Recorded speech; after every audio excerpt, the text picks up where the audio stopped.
కండ్లు లేని కబోదులు లెక్క నాకేం తెలియదు అని కూర్చొని ఇప్పుడు అవసరం రాగానే నేను ఇప్పుడు ఒకటి కాదు రెండు కాదు త్రినేత్రం కూడా తెరిచి చూస్తున్నా అంటే ఎవరన్నా నమ్ముతారా?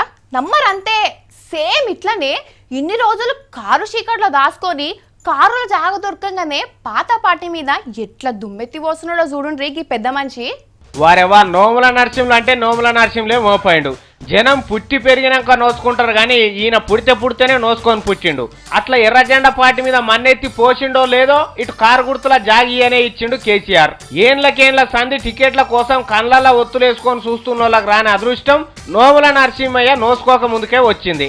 సరే ఎవరి కిస్మత్ ఎట్లుంటే అట్లయితుంది కానీ గమ్మత్ ముచ్చట ఏందంటే గులాబీ కండువా మెడలేసుకున్నదే ఆల్చం మస్కా కొట్టుడు సురువు చేసిండు. ఎర్రజెండా పార్టీని ఎందుకు ఇడిచిపెడుతున్నావు నరసన్న అని విలేకరులు అడిగితే తెలంగాణ కోసం ఇడిచిపెడుతున్నా సిపిఎం పార్టీ తెలంగాణకి వ్యతిరేకం చేస్తున్నది కదా అంటాడు. లాగేసుకొని పోరాడు కూడా సరాన పడేటట్టు నవ్వుతాడు ఈ ముచ్చట చూసి. తెలంగాణ ఉద్యమం అయ్యేటప్పుడు ఎటుపోయిండు? పార్లమెంట్లో ఫైటింగ్ నడిచినప్పుడు ఏమైండు? తెలంగాణ బిల్లు పాస్ అయినప్పుడు ఎటుపోయింది నరసింహయ్య? అప్పుడు ఏడనో గూట్లే జాగొని ఇవాళ సిపిఎం టికెట్ దొరకకపోయే వర్కాల కారు గుర్తులెక్కి కారు కూతలు మాట్లాడుతున్నాడు. ఎక్కుడు తప్పంటలేము. ఈ సోయి ముందుగా లెట్టిపోయింది. తెలంగాణ రాష్ట్రం వచ్చినాక నువ్వు కొట్లాడేదేమున్నా? చంద్రబాబు లెక్క జగన్ బాబు లెక్క మాటలు మార్చిన వాళ్ళ కంటే నువ్వెలుగా పెట్టిన సిపిఎం పార్టీ నయం కాదా? ఒక్కటే సిద్ధాంతం మెడలేసుకొని చిన్న రాష్ట్రాలను చేయొద్దన్నది.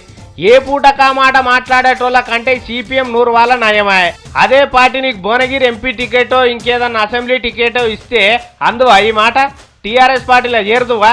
ఎందుకు నోముల నరసింహయ్య గిన్ని రకాల మాటలు మారుస్తావు?